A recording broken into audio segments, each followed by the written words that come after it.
Hello everyone, welcome to the Consciousness Physics lecture series platform.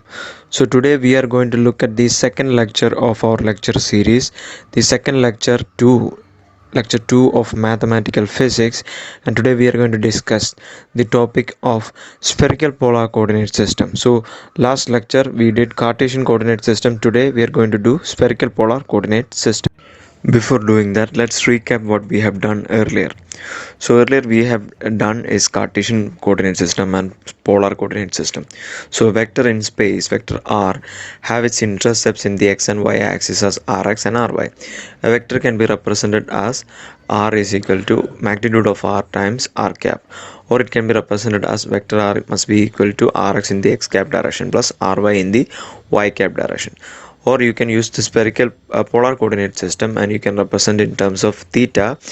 Vector r is equal to r cos theta in the x cap direction plus r sin theta in the y cap direction. This is what we have done last time. Now what we can do is that we can add a new dimension to the existing coordinate system. So now polar coordinate system has to be expanded into spherical polar. So for that we introduce another coordinate called phi. For that we will assume that a vector in the right-handed coordinate system, a vector r can be embedded into three dimensions. It can be rotated in the z plane. Based on the z plane, you can rotate it in the xy plane completely.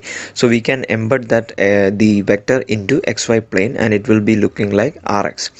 Now I'm going to redraw this, and I'm going to redraw this in such a way that you will understand it further. So now there is an embedding of the vector r in the xy plane, right? This is the xy plane. Now we can assume that the first coordinate, which is theta, which is from the z axis. From z axis we have a coordinate which is known as theta.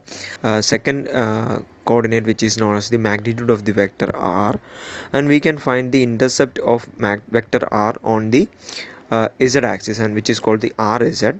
So in the z axis it is rz. Now we can consider the triangle of this triangle, and you can find the cos of the triangle and cos theta, which is equal to rz by r. So rz must be equal to vector r times cos theta. Now what we can see is that the top component is actually the parallel to the bottom in the intercept or on the xy plane, the vector r intercept on the xy plane. So that will also be equal to rxy. So this you can now use the sine of the theta, and the sine of the theta will be equal to rxy by r, and so rxy must be equal to r sine theta. Now what we can do is that we can see the third coordinate, which is the phi coordinate of the spherical polar coordinate system. So from x we are going to consider the second angle phi, and I'm going to redraw the xy plane, the bottom xy plane, to another place so that we can understand it clearly. So this is the xy plane, as you can clearly see, and this is the xy rxy, which is the intercept from the z plane. So this is the phi angle. Now we can draw the whole complete set of xy plane, and we can see the intercepts in the x and y axis, which is rx and ry in the x and y axis. Now what we can do is that we can use the cosine of the function, cos of the function. So cos phi must be equal to adjacent by hypotenuse, which is rx by rxy. We know the value of rxy, so it is rx by r sine theta. So now we can write down that rx must be equal to r sine theta cos phi, right? Similarly we can use the sine of the function as well. So this intercept ry must be the same in both parallel cases. So sine phi must be equal to ry by rxy. So ry by r sine theta is that. So it is equal to ry must be equal to r sine theta sine phi. So that's the rx and ry intercepts of the function. Now let's look at what we have already done. So rx is equal to r sine theta cos phi, and ry is equal to r sine theta sine phi. So rz is equal to r cos theta. So that's the vector right there. So we can represent this vector in terms of the x and y and z component. So r is equal to rx x cap plus ry y cap plus rz z cap. So r sin theta cos phi in the x cap plus r sin theta sin phi in the y cap plus r cos theta in the cos theta in the z cap direction. So this is the basic vector form of spherical polar coordinates. So magnitude of the vector is equal to square root of x square plus y square plus z square. So theta, what is the value of theta? So z is equal to r cos theta, which we already know. So cos inverse z by r will be equal to what? Theta. So that's how we can find out theta. That's the value of theta. So that's the value of theta. Now let's look at the x-intercept and y-intercept. X-intercept, x must be equal to r sin theta cos phi, and y-intercept is equal to r sin theta sin phi. So y by x must be equal to tan inverse tan theta, so tan phi, so phi is equal to tan inverse phi by x. Now let's have a look at the infinitesimal displacement vectors. So the basic infinitesimal displacement dl and also infinitesimal displacement in area and volume is there, dA and dV. So if you consider a vector r in space, in three-dimensional space with axes x, y and z, and making an angle theta with the z axis, right? If you consider that x, y and z right-handed coordinate system axis, and if you want to assume the dr, which is the infinitesimal length change dl, it will have an r cap component based on spherical polar coordinate system, also a theta cap component, and also a phi cap component. So three components will be there, right? For the r cap component, if you have a small displacement, slight displacement dl in the r cap direction, then the only change will be there in the r cap direction. Theta and phi won't be affected by that. So that's a dr. Now if you consider a change in the phi theta cap direction, so theta is from z axis in the xy plane, so a small change d theta will create as distant displacement in the arc length, right? Arc length ds. So we can draw that separately. So ds will be there, dl will be there, so r and d theta will be the change, right? Radius r and d theta, so dl will be r times d theta. So you can consider that is r d theta in the theta cap direction. That's the change in the theta cap direction. Now we have to look into the phi cap direction. So you have to embed that vector in the xy plane. You can see that vector in the xy plane, and from the x-axis the phi cap direction is there. So the phi cap direction, any change in the phi cap direction can result in the change to a added to a vector. Now if you look closely, you can see that this component, this xy plane component, will be the same in the top as well, which is equal to r sin theta, and the z intercept is r cos theta. So this xy plane, it is r sin theta. Now what I'm going to do is I'm going to redraw this thing, xy plane, with the vector, embedded vector in the xy plane, the vector r. So it is r sin theta. Now the phi, angle phi is from the x-axis, right? So if a small change d phi exists, then it will increase the value of the vector in the direction. So basically you can write d phi must be equal to r sin theta times d phi, right? So that will be the change in the phi cap direction. So that will be the change, phi cap direction change, not d phi.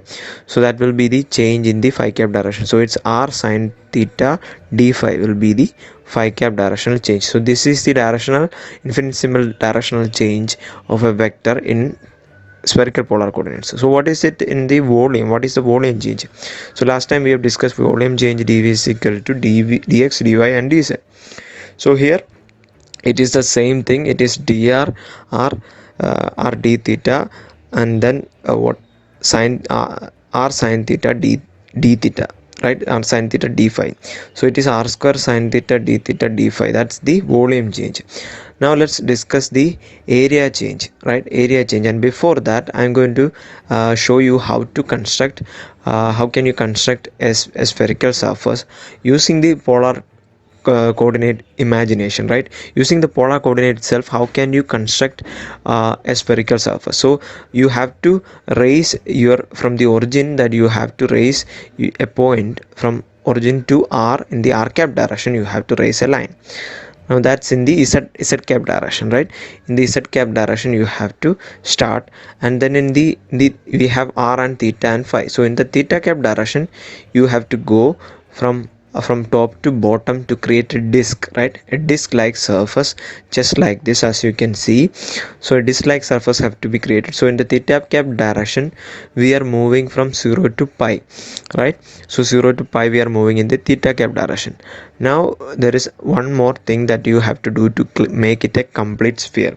So you have to move in the axis. From in this axis you have to rotate this disk into a complete sphere. So into a complete rotation, which is a 360-degree rotation, if you complete, it will become a sphere, complete sphere. So that's how you design. So we can use the third axis, which is phi cap. So it is from 0 to 2 pi you have to rotate. So this will give you an exact and completely designed sphere, right? A sphere will have a surface, right? A surface, and a patch on the surface provides you the area element, right? An area element is in the patch of on a surface.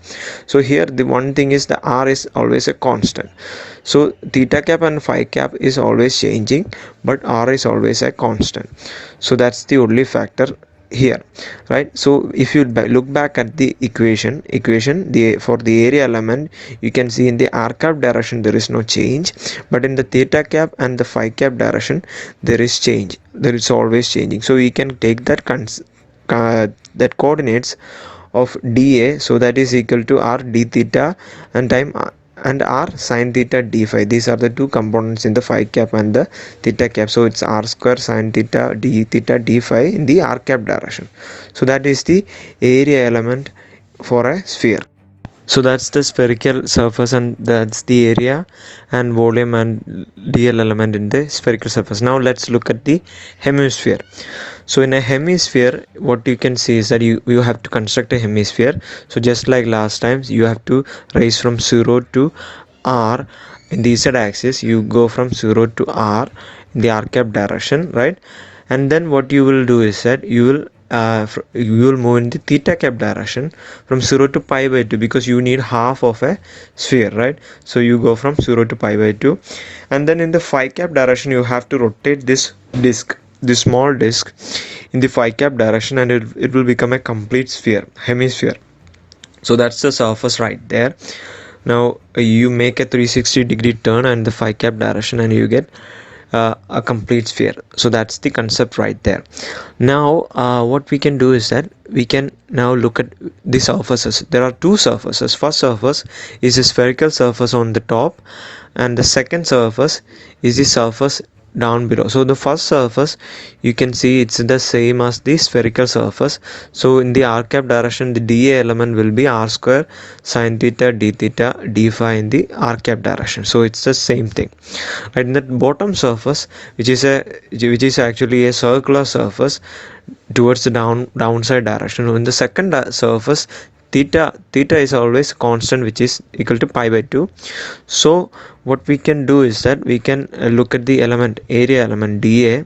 So it is just dr element and also the d phi element, right? Two elements are there. So we can look back at the equation, and we can see that the equation we had the dr element and d phi element, which is drr sine theta d phi.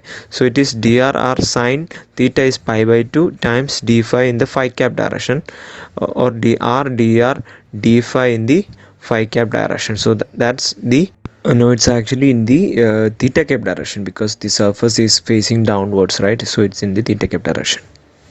Now let's look at the another structure, which is an ice cream cone, which is what we are going to look at right now. So in an ice cream cone, how can you design the space? So you have to consider a three-dimensional space right there for designing, and then in three-dimensional space you have to move from 0 to R in the z cap direction, right? So and then in the theta cap direction we have to move from 0 to pi by 4. Let's say it's 45 degrees, right? A 45-degree cone is what we are going to design. So we moved in 45 degrees. Now it's a plane, right, in a plane of a cone we have right now. Now we rotate the cone in the 360 degrees in the phi cap direction, and so it's a 0 to 2 pi rotation in the phi cap direction. Now theta cap is fixed, but the theta cap is fixed to 45 degrees, and so we have two sides, which is the first side is a spherical side on the top, just like a sphere, and the second side is a conical bottom. So dA for the first side will be what is r square sine theta d theta d phi in the r cap direction, just like the sphere. And for the second surface we have to look for the equation. We know that the theta is fixed as 45 degrees, so theta cap direction there is no change. dr and phi cap direction will change, r and phi cap direction will change. So we can write down the equation as dr r sine theta, which is pi by 4, d phi d theta in the phi cap direction, right? So but the patch is in the change is in the phi theta cap direction, not in the phi cap direction. Okay, so it's not in the theta cap, it's in the phi, not in the phi cap but theta cap. So this must be equal to r by root 2, square root of 2 times dr d theta in the phi cap direction. So that's the dA element for the hemisphere, a cone. Now let's look at the spherical polar coordinate representation of r, theta and phi. So dl is equal to dr r cap plus r d theta in the phi theta cap plus r sine theta d phi in the phi cap direction. So that's the equation we need it for the future. Now let's write down the another component. Let's call it an octant. An octant is a 1 by 8 the part of a sphere. So that's the next structure that we are going to construct. So for that, what we can do is that we can now start from using our coordinate system xyz in the right-handed coordinate system. We can start from r from 0 to r in the r cap direction, a small line, and then afterwards we can rotate in the phi theta cap direction. We can go from 0 to pi by 2, right, and make a cylinder, make a solid surface, a disk, part of a disk in the 90 degrees realm to the x-axis, and then we can rotate it in the phi cap direction from 0 to pi by 2, right? And now we have a solid surface which is 1 by 8 the part of a sphere. So this is called an octant, right? This solid surface is called an octant. So this will have different area elements. The first area element, the patch, is the familiar spherical area element to facing outside in the r cap direction, right? So dA is equal to the same thing is r square sine theta d phi in the r cap direction. And we have three other surfaces, one bottom surface, let's call the first surface, right, second surface. So the dA element will be facing downwards, and we know that theta is fixed in this surface, and so theta is fixed. That means only r cap and phi cap component matters. So dA element will be dr r sine theta in the sine theta d phi in the phi cap direction. So it will be equal to r dr d phi in the phi cap direction, since sine pi by 2 is equal to 1. And we have two more surfaces. One surface is facing from to the negative x-axis, and one is facing to the negative y-axis. So let's call that third surface. Like third surface, dA will be the phi angle will be fixed for this thing, right? It will be pi by 2. So only the dr r cap and the theta cap element will vary, right? So for both surfaces, for the third surface, r cap and theta cap element will vary. So dA must be equal to dr r d theta in the phi cap direction, right? In the phi cap direction, in the negative phi cap direction, as you can clearly see from the picture. Now in the fourth surface, so this is the negative phi cap direction, this is the positive phi cap direction.